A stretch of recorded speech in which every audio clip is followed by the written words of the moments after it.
en mejor temporada. Vamos a empezar, hermanos, para no ser largo, avanzando hacia la madurez espiritual. Este es el discipulado 2, Cristología para la familia. Vemos aquí una familia que va andando en conjunto. Amén, gloria al Señor. Porque el plan de Dios y el plan mío como pastor es que no avance solamente el marido y la mujer se quede en casa, que no avance la mujer y el marido se quede en casa, que no vengan los dos y los niños se queden en casa estudiando, sino que toda la familia, hermanos, toda la familia estén abrazados así como esta imagen y estén todos avanzando en el nombre del Señor. Amén. ¿Cuántos están dispuestos? Amén. A abrazarse al niño, a la mujer, a la niña y todos juntos avanzar en el conocimiento de la palabra del Señor? Amén. ¿Qué es lo que nos va a hacer salvos? Aleluya. Les invito a entrar en estos estudios, que es una visita a la Biblia cronológica, hermanos. Ahí estaba investigando y estudiando cuáles fueron desde las primeras palabras hasta las últimas y qué quería decir Jesús cuando hablaba, porque Jesús no hablaba por hablar. Yo y tú podemos hablar tanto que ya no sabemos lo que hablamos. Dice, habla tanto que ya ni se entera el mismo de lo que está hablando. Jesús eran pocas palabras, pero las poquitas que hablaba tenían un significado para nuestros días. Tanto para los jóvenes, como para los hombres, como para todo tipo de mujer o de hombre necesita la palabra. Introducción. Antes de comenzar a estudiar la palabra de Jesús, debemos de saber algo de los hombres que Dios eligió para escribir esas palabras. Si usted quiere ir a saber lo que dijo Cristo, ¿dónde tiene que ir? Pregunta de examen. No lo sabe. Pregunta de examen. Si usted quiere saber lo que dijo Jesús, las palabras que dijo Jesús, ¿dónde tiene que ir de la Biblia? Los 4 evangelios. Yo les presento hoy. Vamos a darle vídeo. Los 4 evangelistas se los voy a presentar a ustedes para que lo conozcan. Amén. Van a conocer ustedes a los 4 hombres que Dios eligió para hablar sus palabras tan importantes al pueblo del Señor. El primero, miren, no se ve mucho, ¿verdad? Les presento a Mateo. He ido a los escritos, ahí estamos, he ido a los dibujos o a las pinturas más antiguas para que se viera más o menos cómo era Mateo. Mateo fue denominado como Leví. Amén. Mateo Leví fue evangelista. Y Mateo escribió, el evangelio que escribió lo escribió para el pueblo judío. Expresamente para el pueblo judío. Les voy a presentar al siguiente. Amén. Ahí tenemos a este hombre que fue Marcos. Marcos, también llamado el evangelista. Marcos escribió para el pueblo griego. Fíjense ustedes, qué curioso, ¿no? Mateo para el pueblo judío, pero Marcos, el segundo evangelista, escribió para el pueblo griego, para otro pueblo diferente. Ahora tenemos al siguiente, al tercero. Amén. Este fue Lucas. El tercer evangelista fue Lucas. Y ahí lo vemos, una pose un poquito diferente, porque este hombre era de profesión médico. Lucas era médico y se atrevió a escribir, ¿verdad? Era médico y periodista, era compañero de Miriam, y se atrevió a escribir cronológicamente los actos de Jesucristo. Escrito para la élite, para los políticos del pueblo griego, para la élite de los griegos.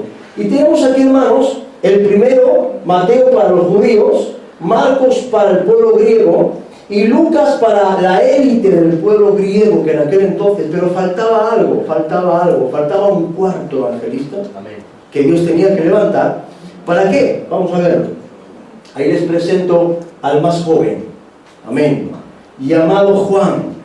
Juan el evangelista. Amén. Escrito para la iglesia. Amén. Era el último que quedaba, el más joven, y las iglesias se reunieron con Juan y le dijeron, ¿por qué tú no escribes también el evangelio? Para que sepamos de tu parte, Juan, las palabras que dijo Cristo. Queremos saber, ya hemos sabido lo que dice Mateo, lo que dice Marcos y Lucas, pero nos falta saber algo más. ¿Tú qué dices? Y les animo a leer, amén, el evangelio de Juan, que es un evangelio directo para la iglesia y lleno del poder del Espíritu Santo. Bien, estos 3, baja eso. ¿Se bajó? Bien, una pregunta que vamos a hacer. ¿Quién creen ustedes que de estos 4 fueron discípulos de Jesús y quiénes no fueron discípulos de Jesús? ¿Quién? ¿De la iglesia? Mateo, Juan. Que no fueron. Que no fueron. A que no fueron Marcos y Lucas. Muy bien, bueno, ya estaba ahí, ¿no? Ya está ahí. Bueno, a un poco ventaja. Bueno, los que no fueron discípulos de Cristo, es decir, que no fueron seguidores de Jesús, fueron Marcos y fue Lucas. ¿Por qué escribieron esto entonces si no escucharon las palabras de Cristo? Bien, Marcos fue el intérprete de Pedro. Amén. Y de la boca de Pedro, nada más y nada menos que de Pedro, escribió Marcos. Y Lucas era el seguidor de Pablo. Y como era periodista, indagó hasta de María, habló con María, la madre de Jesús, para enterarse de las palabras más íntimas de Cristo. Bendito sea el nombre del Señor. Amén. Una vez sabido esto, vamos a ir a las palabras de Jesús para no tardar más. Primera palabra que vamos a leer se encuentra en Lucas 2:49. Uno de los adolescentes que la tenga, por favor. Vamos a leerlo. El primero que la tenga. ¿Tú la tienes ya? ¿Puedes ponerte en pie y leerlo? 2:49. Sí. Entonces él les dijo: ¿por qué me buscabais? ¿No sabíais que los negocios de mi padre me es necesario estar? Gloria a Dios. ¿Pueden leerlo conmigo, hermanos, para entenderlo? Entonces le dijo: ¿por qué me buscáis? ¿No sabíais que en los negocios de mi padre me es necesario estar? Esta es la primera palabra que encontramos de Cristo. Amén. ¿Y qué edad tenía Jesús? Volvemos al estudio. ¿Y qué edad tenía Jesús cuando dijo esta palabra? Es importante saberlo, 12 años. Amén. Y es una de las palabras más profundas, porque esta palabra era el principio de su gran ministerio y la intención reveladora de lo que iba a ser su ministerio en la tierra. Y también lo que tú tienes que ser para Dios, porque esta palabra es para ti. Esta palabra es para mí. Vamos a sacar provecho de ella. Vamos allá, vamos a dar un poco más. Vamos a descifrar la palabra, ¿no? Dice: no sabíais que en los negocios de mi padre me es necesario estar. Vamos a analizar. Dice, lo primero que encontramos es: no sabíais. Amén. ¿Qué significa esto? ¿Qué le está diciendo Jesús? Le está diciendo: no os hagáis los ignorantes. Le está diciendo Jesucristo, con 12 añitos, le está diciendo a María y a José: no os hagáis los tontos, no os hagáis los ignorantes. Vosotros sabéis a lo que yo he venido. Vosotros sabéis que yo no he venido a perder el tiempo. Yo no he venido a ser un niño normal y corriente como estos niños que juguetean para acá y para allá. Yo he venido a qué? Aleluya. Yo he venido a qué, José, te lo recuerdo. María, te lo recuerdo. El ángel te dijo ya antes de que yo naciera que yo no sería un niño normal. Así es, Señor. No ignores, que no te engañe el diablo. Le estaba diciendo a José y a María: que no os engañe el diablo. Yo os digo a vosotros: que no te engañe el diablo. Que no te haga ignorar lo que tú eres. Lo que tú eres delante de Dios. Que no te haga creer el diablo que eres uno más. A veces estamos trabajando con los trabajadores y nos creemos que somos iguales. Estamos trabajando con las trabajadoras, por ejemplo, de un hotel, por un hotel, que hay muchos que estamos trabajando en hotel, y nos creemos que somos iguales que ellas. El diablo nos engaña y nos hace incluso hablar igual que ellas, y nos hace pensar igual que ellas. Jesucristo te está diciendo esta tarde: no ignores. Amén. Que el diablo no te engañe lo que tú eres. Amén. Tú eres algo especial para Cristo. Amén. Tú eres hijo del Rey de Reyes y del Señor de Señores. Amén. Que el diablo no te logre engañar. Tú vales mucho para Dios. Aleluya. Dice el que está a tu lado: tú vales mucho para Dios. Que no te engañe el diablo, hermano. Que no te haga creer otra cosa. Aleluya. María y José estaban acostumbrados a guardar al niño, a proteger al niño, a tenerlo, a darle verdad, e incluso el pecho. La María le daba el pecho a Jesús, lo criaba,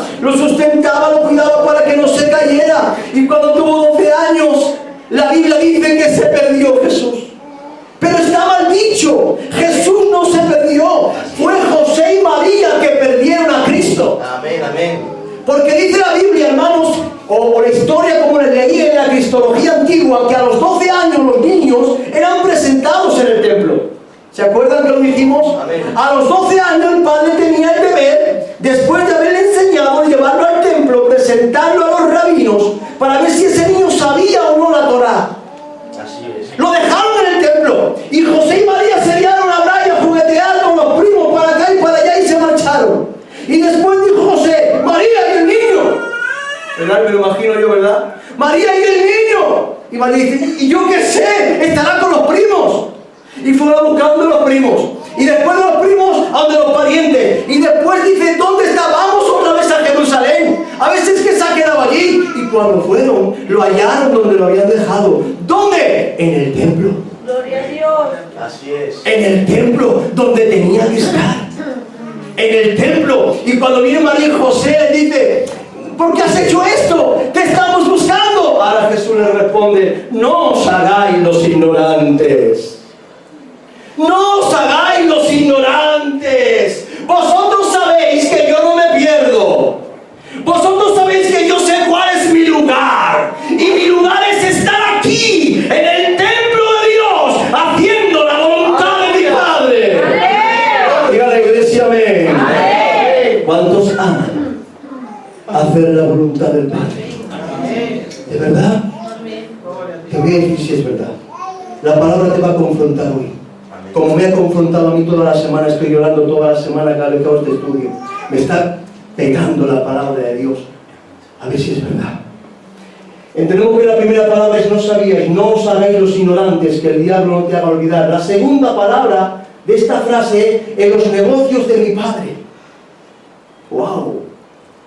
¿Qué palabra soltó Jesucristo en aquellos tiempos, hace 2000 años? Miren, está diciendo, aquí la palabra empleada por negocio no es negocio. En aquel entonces no existía esta frase, negocio. Es una palabra griega llamada plameteia, que significa dedicación en los asuntos de la herencia familiar. ¡Wow! ¡Wow! Estaba diciendo Jesús a José y María: ¿no sabéis que en la herencia que he recibido de mi Padre es necesario que yo me ocupe? Bendito sea el nombre del Señor. ¿Nos está entendiendo ya? Amén. ¿Por dónde van los tiros hoy, no? La palabra que quiere decir. Primeramente le dice: no ignoréis. Y ahora le dice: no sabéis, amén, que es necesario que yo esté en los negocios, es decir, en los asuntos de la herencia familiar que tengo de mi Padre. Gloria en nombre del Señor. Qué bonito es esto. Seguimos a la siguiente. Y la última frase es: me es necesario estar. Primero dice: no sabíais que en los negocios, en la herencia de mi Padre. Y después dice: me es necesario estar. La palabra empleada por necesario es la palabra griega dei, y significa obligación de colaborar con todo mi ser en el buen funcionamiento de dicho asunto. ¡Wow, hermanos! Estaba diciendo Jesús, y ahora vamos a decir la frase correcta. Vamos a darle Biblia. La frase de Jesús traducida para que la entendamos: no os hagáis los ignorantes, yo tengo que intentar con todas mis fuerzas que los asuntos o negocios de mi Padre vayan bien. ¿Entienden la frase ahora? Amén. Le estaba diciendo Jesús con 12 años a María y a José: no os hagáis los ignorantes, yo he venido para que los negocios de mi Padre, los asuntos de mi Padre funcionen. Con todas mis fuerzas voy a dedicar toda mi vida para que ese negocio funcione bien. Ya vemos, hermano, que con 12 años Jesús entregaba todo su ser para que la obra de Dios prosperase. Yo no sé si el Espíritu Santo ya te está diciendo esto. Yo no sé, pero vamos a seguir. El asunto más importante para el maestro fue y es, lean conmigo, la iglesia. Ese es el asunto más importante. Era y es el asunto más importante para Dios, es la iglesia. ¿Ya entiendes más o menos? Qué frase más importante, ¿no? Muchos hemos leído esa frase y no hemos parado en esto. Vamos a seguir. Mateo 16, 18 dice: la iglesia está construida por Jesús y es suya. Dice: yo edificaré mi iglesia. La iglesia es muy importante para Cristo, hermano. Muy importante para Jesús. Sigamos. Efesios 5, 29 dice que Jesús sustenta y cuida la iglesia. Aleluya. Aleluya. Seguimos. Efesios 5, 25 dice que Jesús murió por la iglesia. Esto todo eso se saca de la frase que hemos leído, hermano. Seguimos. Apocalipsis 19, 8 dice que es la esposa de Cristo. La iglesia, nosotros somos, y no me refiero como iglesia del local, hermano, no se equivoquen. El local no es la esposa de Cristo. La esposa de Cristo eres tú y soy yo, los redimidos por la sangre de Cristo, los que tenemos el Espíritu Santo en nuestra vida. Somos la iglesia de Cristo. Y en Apocalipsis dice que la esposa de Cristo, solo a ella se le puede dar el honor de vestirse de lino fino. Solamente la esposa puede vestirse con una vestidura blanca de lino fino, porque somos los santos de Cristo. Seguimos. Esta herencia o responsabilidad fue transmitida de Cristo a los apóstoles. Esa carga que tenía Jesús por la iglesia, después fue dejada en los hombros de los apóstoles. Miren, ellos pasaron hambre. Gloria al Señor. Los apóstoles, les puedo decir aquí, no terminaríamos cómo murió cada uno. Murió de muy malas maneras. El único que murió bien y cabal como toca fue Juan. Él se murió bien de viejo. Los demás murieron muy malamente. Ellos dieron su tiempo. Ellos dieron su vida. Fueron perseguidos, incluso muertos por la prosperidad de la herencia de Cristo, que es la iglesia. Amén, hermanos. Amén. Pero esta herencia no se quedó solamente en los apóstoles. Esa herencia recae ahora sobre mis hombros y sobre tus hombros. Si tú eres una hija de Dios y un hijo de Dios, la responsabilidad de la iglesia cae sobre tus hombros, porque es una herencia que pertenece a tu Padre, o no es tu Padre Dios. Es una herencia que pertenece ahí, está en tus hombros. Y lo mismo que los apóstoles dieron su vida, pasaron hambre, necesidad, para que la palabra de Dios prosperase y la iglesia fuera edificada. Ahora nosotros, Enrique, tenemos esa obligación que tenía Jesús con 12 años. Ahora esa frase la podemos decir nosotros al diablo: no sabes, diablo, que en los negocios de mi Padre me es necesario estar. ¿Cuánto pueden decirlo conmigo de verdad? No sabes, Satanás, que en los negocios de mi Padre me es necesario estar. ¿Por qué? Porque esa herencia que recibieron los apóstoles, ya están muertos los apóstoles. Ahora los que estamos vivos somos nosotros. Y somos nosotros los que tenemos que tener esa herencia recibida de Cristo. Y es que la iglesia siga caminando hasta la nueva generación, hermano. Aleluya. ¿Entienden la palabra de Dios? Amén. ¿Sienten como un fuego arde en sus entrañas? ¿Sienten como el Espíritu Santo les está bofeteando ahora mismo y les está diciendo: ¿qué estás haciendo con la herencia de Dios? Amén. ¿No sienten como el Espíritu Santo está colocando ese peso en tu hombro y te está diciendo: ¿qué estás haciendo tú con la herencia que has recibido? ¿Cómo se lo vas a entregar a la nueva generación si tú no lo aprecias? Gloria al Señor. Jesucristo llevó la carga, hermanos. Desde la edad de 12 años ya tenía esa carga. Hasta la edad de 30 años, 33 años y medio, que murió en la cruz, ya cuando no podía más, aún se apareció a los apóstoles, les habló y les dijo: yo me tengo que ir, pero vosotros seguís la obra. Ahora somos nosotros los que llevamos esa carga, hermano. Fíjense, una sola frase dicha por Cristo, qué importante es. Yo le voy a decir siempre a Satanás: no me engañarás, Satanás. Yo sé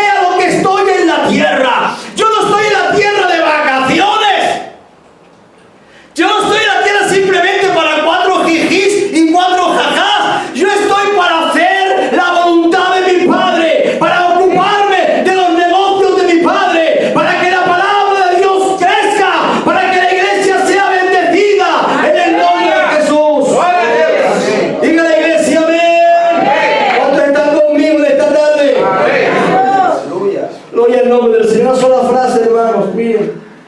Seguimos. La pregunta es inevitable. Si los apóstoles y Jesucristo dieron sus vidas, amén, la pregunta es para ti, ¿qué estamos haciendo nosotros con esa herencia que recibimos de Cristo, que es la iglesia? Amén. ¿Qué estás haciendo tú, Víctor? ¿Qué estás haciendo tú, Tano? ¿Qué estás haciendo, Enrique? ¿Qué estás haciendo por esa herencia que hemos recibido de Cristo, que es la iglesia? Amén. Seguimos. El que no es discípulo de Cristo emplea esta frase: ¿qué puede hacer la iglesia por mí? El que no es discípulo, el que no ama a la iglesia, porque no ama a la iglesia, se pregunta ¿por qué la iglesia no hace cosas por él? ¿Por qué la iglesia no me visita? ¿Por qué la iglesia no me saluda? ¿Por qué la iglesia no me ayuda? Amén. Ese es el que no es discípulo de Cristo. No, hermano, que no nos engañe el diablo. Tal persona no es discípulo de Cristo. El discípulo de Cristo dice esta siguiente pregunta: ¿qué puedo hacer yo por la iglesia? Amén. Ahora Dios. Amén. Es una pregunta diferente, hermano. No es ¿qué puede hacer la iglesia por mí?, sino ¿qué puedo hacer yo por la iglesia? ¿En qué medida puedo hacer yo para que la iglesia sea edificada? ¿Saben por qué? Porque es herencia de Cristo. Y esa herencia se lo dejó a los apóstoles. Pero los apóstoles se lo dejaron a los padres de la iglesia. Y los padres de la iglesia a los otros. Hasta que ha llegado a mí. ¿Qué estoy haciendo yo con esa herencia? Voy a dedicar mi vida para el servicio de Dios, hermano. Amén, hermanos. Amén. ¿Seguimos? Pregunta para ti, hermano: ¿te importa la prosperidad de la iglesia? Amén. ¿O solo te importas tú, tus negocios y tus problemas? No me lo digas. Que el Espíritu Santo te hable. Si tus problemas son más importantes que los problemas del que tienes al lado, malamente estamos. Tú tienes que ver que los problemas de la hermana son más importantes que los tuyos. Que el estado de tu hermana necesita más ayuda que tú. Es como tienes que ver las cosas, para que así Dios pueda bendecirte, hermano. Si solamente te importas tú, y solamente tú, estamos muy lejos del corazón de Dios, hermano. Hay quien dice: hermano pastor, ora por mí, no tengo trabajo. Y el pastor ora por él para que tenga trabajo, y cuando lo tiene, se marcha, desaparece. Es que no puedo, es que para acá, es para allá. Gloria al Señor. Dios nos ayuda, hermanos, a entender esta frase que dijo Jesús: en los negocios, en los asuntos de la iglesia, me es necesario estar. Debo de estar. Yo y mi familia, yo y mi casa, vamos a servir a Jehová. Aleluya. Seguimos con la siguiente pregunta: ¿cuánto de ti y de tu casa están involucrados en los asuntos y negocios de la iglesia? ¿Cuánto de ti y de tu casa y de tu familia estáis realmente involucrados ahí en los negocios de la iglesia? Una oración: aquí estoy yo. Aleluya. Aleluya. Y si no puedo estar por el trabajo, hago así con la mano, digo: me da porque no puedo estar por el trabajo, pero de verdad que cuando pueda modifico el trabajo para estar. Un culto, allí estoy. Y si no puedo estar, también. ¿Por qué? Porque los negocios de mi Padre, en los negocios de la iglesia, es necesario que esté. Bendito sea el nombre del Señor. Esta palabra me ha confrontado a mí, hermanos. Yo sé que te está confrontando a ti. No te enfades conmigo. Te amo mucho en el Señor. Simplemente te digo lo que Dios dice. Porque saben ustedes que Dios va a venir a por la iglesia. No a por los llaneros solitarios. ni a por aquellos que van de flor en flor como las mariposas. Hoy voy a una iglesia, mañana a otra, y pasado a otra, y traspasado a otra, y si esta no me gusta, me voy a otra. Y como hay tantas, Dios quiere que no te pille el Señor viniendo entre iglesia y iglesia. Amén. Conviértete a Cristo. Amén. Conviértete a Jesús. Amén. Entrega tu vida a Cristo. Amén. No la entregues a una iglesia, entrégala a Cristo. Amén. Dile, Señor, yo te amo a ti. Y cuando tú ames a Jesús de verdad, Dios te dirá, ama mi obra. Ama mi obra. Bendito sea el nombre del Señor. Amén. Aleluya. ¿Seguimos? ¿Qué estás dispuesto a perder de ti por el beneficio del reino de Dios? Aleluya. Hay quien está completamente equivocado porque se cree que dando dinero solamente ya ha hecho todo. No, hermano, no funciona así. Yo me he encontrado con muchas personas que han dicho, pastor, yo te di el diezmo, échalo a la iglesia, pero yo no tengo tiempo de ir a la iglesia. Bien, vale.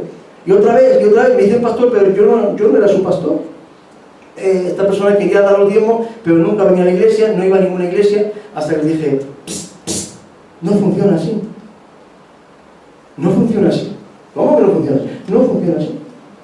Y hay otras personas que vienen ellos, pero sus diezmos no. No funciona tampoco así. Dios quiere que te entregues cuerpo, alma y espíritu. Porque Dios no quiere tu dinero, Dios te quiere a ti. Dios quiere tu corazón, hermano. Dios quiere que te conviertas de verdad a Dios y que te metas en una iglesia y que esperes la venida del Señor. Porque es ahí donde va a venir Cristo. Es a la iglesia donde va a venir el Señor. Jesucristo viene pronto. Esta mañana he estado en una iglesia y he escuchado la majestad que el arca, la puerta del arca pronto se va a cerrar. Porque ya está completa. El arca está a punto de ser cerrada. Y no te pille en la calle a ti, que te pille dentro del arca, que seas una de las familias escogidas para ser salvo y para ser salva. Amén. Eso significa, ya no vivo yo, porque todo lo que vivo, lo vivo para la obra de Dios. ¡Aleluya! Un aplauso al Espíritu Santo.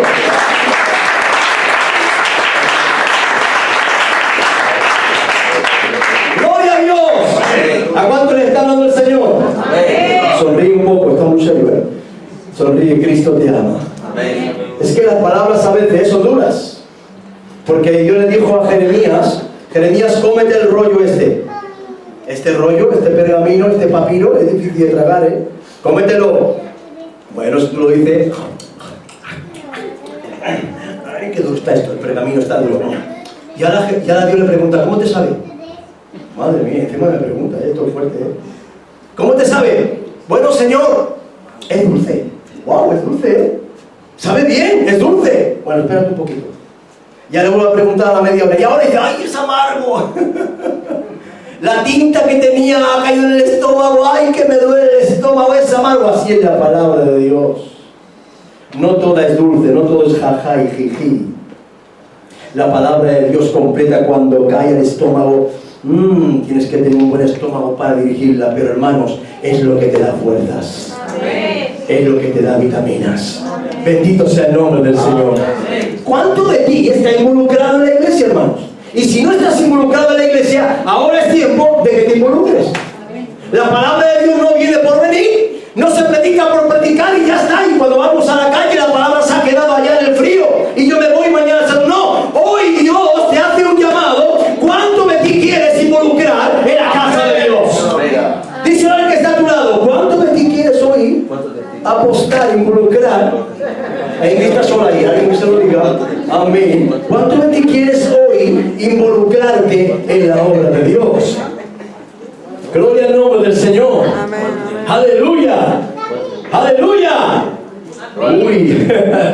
Gloria al nombre del Señor. Amén. A ver, diga la iglesia amén. Amén. Aleluya, gloria al Señor. Miren, hermanos, Pablo llegó a decir una frase: ya no vivo yo. He llegado a un momento de mi vida que ya no vivo yo. Ahora todo lo que hago y todo lo que vivo es para la obra de Dios. Amén. Gloria al Señor. Amén. Dios quiere que nos involucremos en los negocios de Dios. El negocio de Dios no es la droga. Eso es de Satanás, que Jehová lo reprenda. Los negocios de Dios no son la mentira, la estafa, el engaño, no, eso es de Satanás. Los negocios de Dios es hacer que la obra de Dios prospere, que la obra de Dios sea edificada. ¿Y cómo voy a hacer yo que la obra de Dios sea edificada si el primero que tengo que ser edificado soy yo? Si hay 4 puntos y vengo a uno y de rebote, vengo a uno nada más, ¿cómo vamos a edificar la casa de Dios? Pastor, es que tengo el trabajo. De acuerdo, ora a Dios para que pueda cambiarte el trabajo o los horarios para que estés aquí. Porque hay una cosa segura, el Señor viene pronto. Y yo sé seguro que lo que quieren las rodillas